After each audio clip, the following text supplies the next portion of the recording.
क्या आपने कभी सोचा है कि एक साधारण सा दिखने वाला बाबा जो कभी सड़कों पर अंगूठी बेचता था, वो अचानक 100 करोड़ का मालिक कैसे बन गया? क्या आपने कभी सुना है कि जाति के आधार पर लड़कियों की कीमत तय होती है, सिर्फ इसलिए ताकि उनका धर्म बदला जा सके? नमस्कार, मैं राहुल गोयल और आज का मामला है अवैध धर्मांतरण रैकेट का। एक ऐसा नेटवर्क जो न सिर्फ गरीबों को बल्कि पूरे समाज की जड़ों को हिला देने की ताकत रखता है। दरअसल उत्तर प्रदेश में अवैध धर्मांतरण के बड़े नेटवर्क का पर्दाफाश हुआ है। यूपी एटीएस ने इस मामले में छांगुर बाबा उर्फ जमालुद्दीन नामक व्यक्ति को गिरफ्तार किया है। कभी सड़क पर नग बेचने वाला यह व्यक्ति अब 100 करोड़ की संपत्ति का मालिक बन चुका है। आलीशान कोठी, लग्जरी गाड़ियां और एक संगठित नेटवर्क के साथ इस गिरफ्तारी ने पूरे प्रदेश और सुरक्षा एजेंसियों को झकझोर कर रख दिया है। छांगुर बाबा पर आरोप है कि उसने अवैध धर्मांतरण का एक बड़ा नेटवर्क खड़ा किया और उसके खाते में 100 करोड़ रुपए से ज्यादा की विदेशी फंडिंग का लेन देन भी हुआ है। यूपी एटीएस के अनुसार यह नेटवर्क बलरामपुर के माधवपुर गांव से संचालित होता था।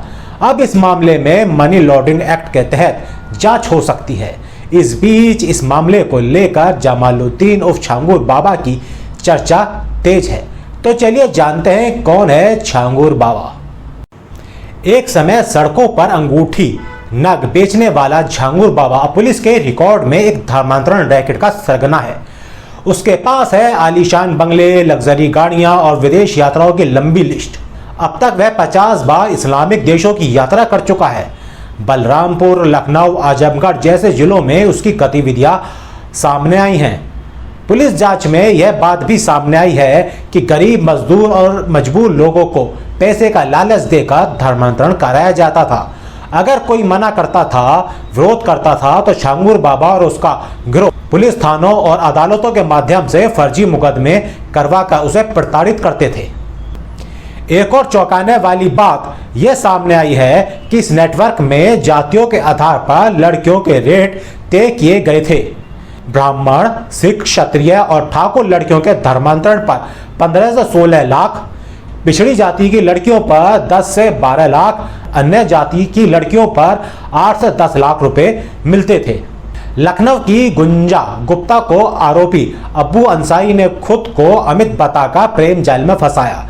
बाद में उसे छांगुर बाबा की दरगाह ले जाया गया, जहां कथित रूप से ब्रेन वॉश कर उसका धर्मांतरण कराया गया। धर्मांतरण के बाद उसका नाम अलीना अंसारी रखा गया था। अवैध धर्मांतरण का यह मामला सामने आने के बाद यूपी एटीएस ने छांगुर बाबा और उसके बेटे महबूब समेत 10 लोगों पर नामजद एफआईआर दर्ज की है। इस एफआईआर में नवीन रोहरा उर्फ जमालुद्दीन भी नामजद है, जिसने छांगुर बाबा के साथ इस्लाम स्वीकार किया था। एफआईआर दर्ज होने के बाद यूपी एटीएस ने छांगुर बाबा के बेटे महबूब और नवीन रोहरा उर्फ जमालुद्दीन को गिरफ्तार कर लिया। आपको बता दें कि छांगुर बाबा के नेटवर्क के चौथे मुख्य सहयोगी की तलाश में एटीएस और एसटीएफ की टीमें जुटी हुई हैं। इसमें कथित पत्रकार से लेकर अन्य नामचीन चेहरे जिन नामों की तलाश है, उनमें महबूब, पिंकी हरिजन, हाजिरा, शंकर, पेमेन रिजवी, कथित पत्रकार और सगीर शामिल हैं। गिरोह के कई सदस्य आजमगढ़, औरैया, सिद्धार्थनगर जैसे जिलों से हैं और इनके खिलाफ पहले से एफआईआर दर्ज हैं। इनकी गिरफ्तारी से गिरोह के नेटवर्क के और गहरे राज सामने आ सकते हैं। हैरत अंगेज बात यह सामने आई है कि पुलिस कार्रवाई से बचने के लिए शातिर दिमाग छांगुर बाबा ने अपने ही करीबी नवीन रोहरा का परिवार संग धर्मांतरण कराया था। धर्मांतरण के बाद छांगुर बाबा ने उसे अपना नाम जमालुद्दीन दे दिया था। यूपी के ADG law and order Amitabh Yash ने बताया कि जमालुद्दीन बाबा ने अब तक 40 से 50 बार इस्लामिक देशों की यात्रा की है।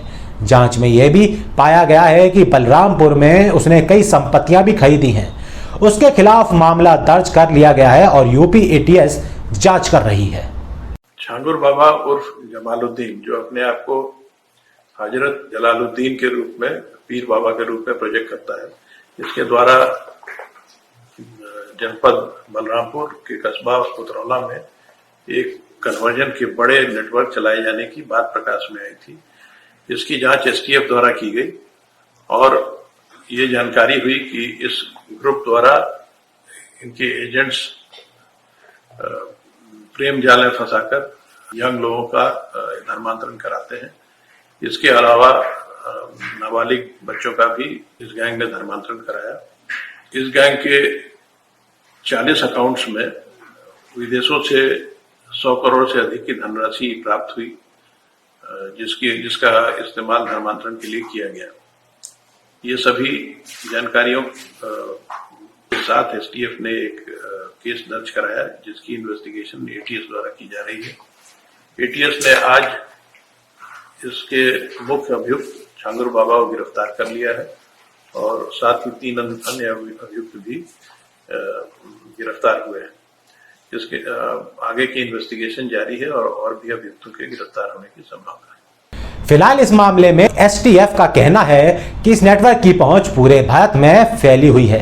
विदेशी फंडिंग खासकर खाड़ी देशों से आने की बात सामने आई है, जिसकी जांच की जा रही है। बलरामपुर के गांव मादापुर, थाना एटरोला से छंगुर बाबा, नसरीन और महबूबा समेत कई संदिग्धों के खिलाफ शिकायतें मिली थी।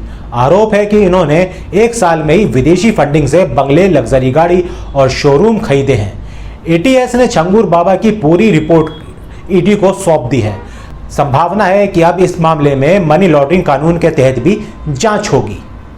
यह कोई साधारण मामला नहीं है, यह एक संगठित षड्यंत्र है जो भारत की संस्कृति, धर्म और समाज के खिलाफ चल रहा है।